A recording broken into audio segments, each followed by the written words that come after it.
Fala pessoal, tudo bem com vocês? Vamos para a nossa segunda videoaula, onde eu vou falar das grandes potências, né, mundiais globalizadas, blocos econômicos e tudo mais.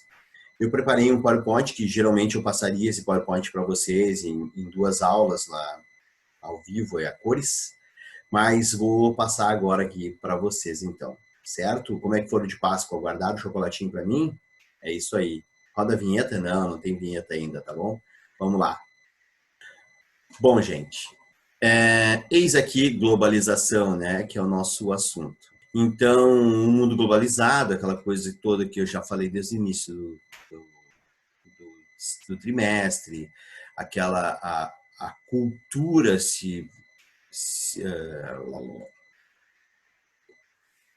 Bom, turma, então vamos lá de novo. Globalização, né? É a cultura se espalhando por todo o nosso continente, a cultura não só a brasileira, aquele exemplo que eu sempre dou, que tem mais restaurante de sushi do que churrascaria aqui em Porto Alegre, aquela coisa toda, né?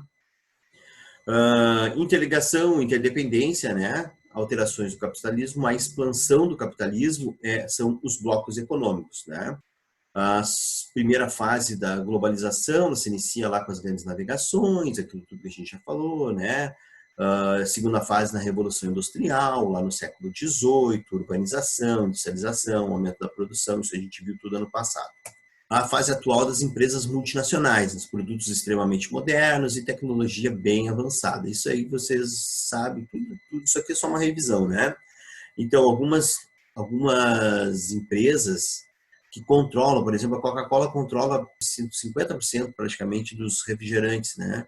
A Kibon 60% dos sorvetes, Colgate, enfim, ali. Isso é para mostrar as empresas multinacionais que estão em todos os grandes comércios do mundo inteiro, né, gente? Pepsi, Nestlé, Unilever, Danone, Mondelez e eu fazendo propaganda, né, para eles sem ganhar R$1, né? Mas vamos que vamos. Multinacionais, FMI, Fundo Monetário Internacional, né? Então, os países que estão em desenvolvimento, né, eles são dependentes desses organismos, né? Por exemplo, a Argentina agora acabou de pegar um financiamento no FMI, no Banco Mundial, porque eles estavam numa crise muito grande, certo? Então, o Brasil, ele pegou dinheiro a fundo perdido muito tempo, né? O Brasil saiu dessa dívida, que é coisa que vocês não lembram, eu lembro muito bem, que o preço no mercado era uma coisa de manhã e era outra coisa à tarde, né? Era mais caro. Por quê? Por causa do endividamento externo e tudo mais. Tá? São políticas que haviam. Na época, a política não é coisa do Brasil, não. É mundo inteiro trabalhava dessa maneira. Né? Eles precisavam emprestar dinheiro. Hoje está tudo diferente, certo? Mas, realmente, se precisa de dinheiro, tem que pedir para alguém, né? Nós, a nossa família. Tu não tem dinheiro para comprar um carro, tu precisa comprar esse carro melhor. Tu vai lá e financia no banco. Tu pega dinheiro com alguém. A mesma coisa acontece com os países. Não tem dinheiro, tu vai pedir dinheiro no Fundo Monetário Internacional. Então, aqui é aquela famosa foto, né, do David Harvey, que eu falei de semana passada para vocês, na aula passada, certo? Que o espaço, ele parece assim que o espaço diminuiu, o mundo diminuiu. Hoje o mundo está num clique. Eu tô aqui na minha casa, na quarentena, e tô passando uma aula para vocês aí na casa de vocês, cada um na sua casa. E tem outras pessoas que estão vindo no canal, estão acessando os vídeos, enfim, que bom. Vamos aprender geografia, certo?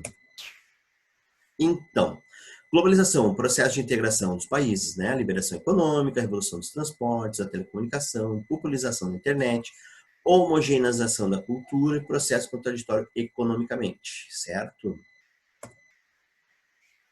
Consequência preocupante, o desemprego, né, gente?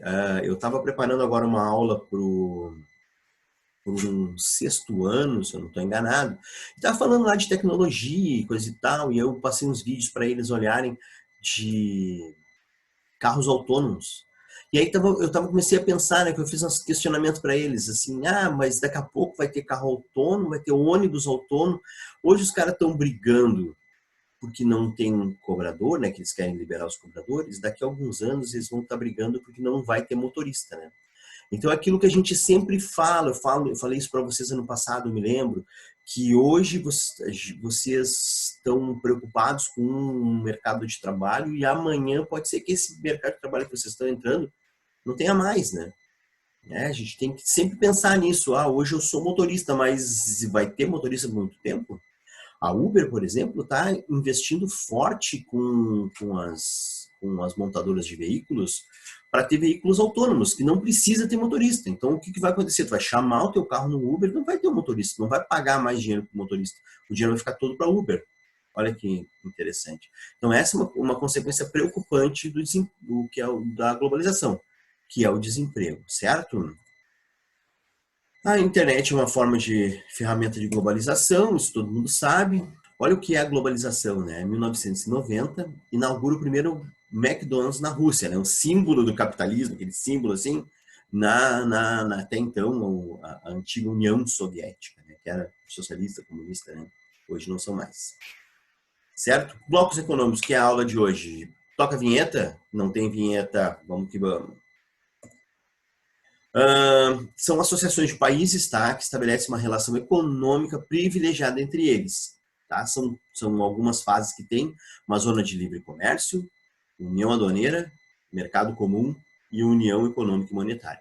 Então, o que acontece isso, gente? Eu gosto de usar o exemplo assim. Ó. Uma andorinha só não faz verão, entende? Então, o que vai acontecer? Por exemplo, a gente aqui num condomínio, tá? Eu não gosto de uma determinada ação que tem no condomínio, mas eu brigando sozinho com o meu vizinho, por exemplo, que bota o carro atravessado, não sei se isso acontece, hipoteticamente, eu brigando sozinho com ele vai dar só uma confusão, correto? Mas se eu falar com a síndica, falar com os outros vizinhos e coisa e tal, começa uma associação de pessoas que vão chegar e me dizer assim, realmente é melhor tu botar o carro de uma maneira assim. Isso acontece nos países, né? Então, onde tu tem uma zona de livre comércio, tu vai ter um fluxo melhor de mercadoria, de dinheiro entrando, uma união aduaneira. Então, quer dizer, tu não vai concorrer com os outros países com taxas de aduana, ser mais barato ou ser mais caro, né? Um mercado comum, então, o mercado comum é aquilo que tu pode comprar, é muito mais fácil. A União Econômica e Monetária, daí já é a zona do euro. Só eles têm essa união de um valor só, uma moeda só, né? O nosso aqui, o Mercosul, por exemplo, vou falar dele daqui a pouco, ele é um mercado comum, tá? Isso aí depois lá no livro de vocês vai ter bem certinho o que é um cada um, certo? Vamos lá.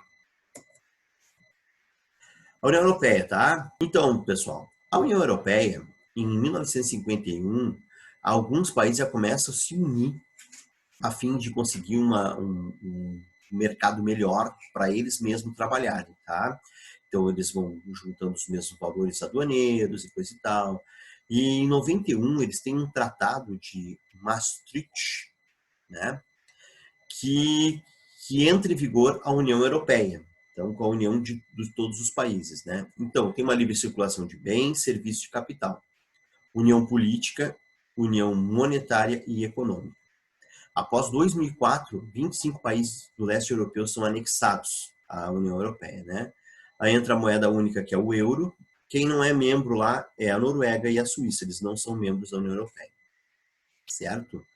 Esses são esses primeiros países, e aqui com os novos membros ali, Hungria, Malta, República Tcheca, Polônia, Lituânia, Estônia, Letônia, certo? E alguns países ali, ó, Bulgária, Romênia, eles são candidatos. Os países que não adotaram o euro, a Inglaterra, que tem o Brexit, vai ser um outro assunto que nós vamos falar, a Suécia e a Dinamarca. Que não assinaram a Constituição Europeia, a França e a Holanda, e os países com maior crescimento econômico e o menor índice de desemprego é a Inglaterra, a Suécia e a Dinamarca. NAFTA, tá, gente? É o Acordo de Livre Comércio das Américas do Norte, certo? Da América do Norte, tá? Estados Unidos, Canadá e México, né? Para enfrentar a concorrência da União Europeia, né? Eles estão em vigor desde 94, né? E eles tinham um prazo de 15 anos para eliminar todas as barreiras alfandegárias dos três países, tá? O Chile é convidado em 94 e a meta é eliminar a barreira alfandegária. Quer dizer, os Estados Unidos, né, ele precisa desses outros países. Por exemplo, a maioria das indústrias americanas, elas estão no México, né? Algumas até estão aqui, bem pertinho da gente, aqui em Gravataí, a Chevrolet, né, gente? Né? Então, eles querem barrar eliminar essas barreiras alfandegárias. Para quê? Para ter um melhor fluxo de mercadoria dentro do país deles, né? Então, tá aqui os países que compõem o Canadá, os Estados Unidos e o México. Mercosul, o nosso Mercosul aqui. Ano passado comecei a dar essa aula e eu falei para o pessoal, olha, eu vou falar aqui do Mercosul, mas eu acho que não vai rolar, né? Porque o nosso presidente estava brigado, não queria fazer coisa e tal, dizendo que o Mercosul era coisa, né? Ele não ia fazer. Mas tá aí, tá funcionando, né? O interesse maior do Brasil, agora vocês vão ver, o maior interesse do Mercosul, é o Brasil, tá? Ele foi criado em 91, o Tratado de Assunção, dinamizar a economia regional, movimentando entre si mercadorias, pessoas, força de trabalho e capitais. Prevê a livre circulação de bens, serviços e fatores produtivos, certo? Tá aqui os membros, tá? Brasil, Paraguai, Uruguai, Argentina, Venezuela foi anexada após, porém, em 2016 ela está suspensa, tá? Por causa daquela crise toda política que tem dentro da Venezuela. Os países associados são a Bolívia, o Chile, o Equador, o Peru e a Colômbia, né? E o México é um país observador. Ele é o juiz do jogo. Acontece alguma coisa, quem é que vai lá? Chama o VAR, chama o México, certo? Segue o baile. Começa isso em 1960 com a OCAC, que é o Tratado da América Latina, né? Desde 80 tem a Associação Latino-Americana, a LADI. Em 85, o acordo bilateral entre Argentina e Brasil, o Tratado de Iguaçu. Em 95, a União Aduaneira. Todos os signatários poderiam cobrar as mesmas alíquotas de importação de todos os países, tá? Então, aí como é que começa o Mercosul, né? A cúpula do Mercosul aqui, enfim, são as fotinhos, tá? Olha aquilo que eu falei, tá? Então, tem o passaporte do Mercosul, a gente tem, né, o passaporte, todos que têm esse passaporte são daqueles países, enfim. E a participação de PIB, né, gente? Olha só o seu PIB do Mercosul. O Brasil, ele tem aí, gente, praticamente 60% ou 70% de todo o faturamento do Mercosul. Então, quer dizer, o Mercosul é importante para quem? Ora, bolas. Para o Brasil. O Brasil que faz toda essa negociação com a Argentina, com o Uruguai, com o Paraguai, ele é que detém o poder, né? Então, aquilo que o presidente falava, vou acabar com o Mercosul, vou acabar com isso daí. Não, não vai acabar com isso daí, não, gente. O Brasil precisa do comércio com a Argentina, a gente precisa importar trigo da Argentina, a gente precisa... Olha aqui, ó, falando em PIB, olha quantos milhões é o PIB do Brasil e as exportações, né? O total do Mercosul é a quantidade que é o Brasil perante aos outros, né? O Brasil sozinho ó, de todo o Mercosul ampliado dá 3 bilhões, enquanto o Brasil tem quase 2, né? Vamos lá. Asia Pacific Economic Cooperation. Eu e o meu inglês, hein? Tá louco. Então, a PEC, ele é uma associação de todos os países que estão ali no círculo do fogo, praticamente dito, né? É um bloco asiático, Austrália, Nova Zelândia, Estados Unidos, Canadá, México e Chile, né? Conferência de Seattle. É assim, ó, é nesta volta aqui, ó. Desde a Nova Zelândia, passando por todos os Estados Unidos até chegar no Chile, né? Peru e tudo mais. Então, ele é um tratado do Pacífico, na verdade. Então, aqui são os países membros da PEC, né? São todos esses países, e a mesma coisa, né? Tudo para liberar o comércio, né? A união faz a força. Todos esses países juntos, né? Estão trabalhando melhor. Aqui é a ASEAN, que é do Sudeste Asiático, né, gente? Myanmar, Camboja, Laos, Vietnã, Tailândia, Filipinas, certo? Tem o mesmo interesse, né, em facilitando o comércio entre eles. A ALCA, que é o Livre Comércio das Américas, né, seria composta por 34 países, praticamente os mesmos organizações dos Estados americanos, exceto Cuba, tá? Eles têm um PIB superior a 13 milhões, né? E a abertura dos países dos continentes aos produtos dos Estados Unidos ameaça o Mercosul. Então, aí tem uma jogada dos Estados Unidos, né? Porque há pouquíssimo tempo atrás, o Brasil, o Mercosul, ele estava numa ampliação do seu comércio, agora mesmo, né? O Mercosul assinou um contrato para vender produto para a União Europeia, coisa que não acontecia. Quem tinha o comércio da União Europeia era só os Estados Unidos. Então, o que isso vai acontecer? Ele abre o Mercosul, abre um comércio com a União Europeia, uma coisa que já vinha há anos, desde o tempo do Fernando Henrique, eles já estavam negociando isso aí. Então, e eles vêm e conseguem abrir. Então, qual é o interesse dos Estados Unidos disso? De tomar conta de todo mundo, né, gente? Para não ter, olha, essa charge aí, eu adoro ela. Né? Então, a Alca, se vocês prestar atenção, ainda tem lugares com pichações aqui em Porto Alegre, ainda fora a Alca. Enfim, vamos lá. Aqui a área de livre comércio das Américas seria toda a América menos Cuba, certo? Vamos lá, os tigres asiáticos, né? Os tigres asiáticos, lembra daquela musiquinha que eu passei para vocês? Parecem gatinhos raquíticos e famintos, né? A expressão tigres asiáticos refere-se à economia de Hong Kong, Singapura, Coreia do Sul, Malásia, Filipinas, Indonésia, Vietnã e Taiwan. Tá? Formosa.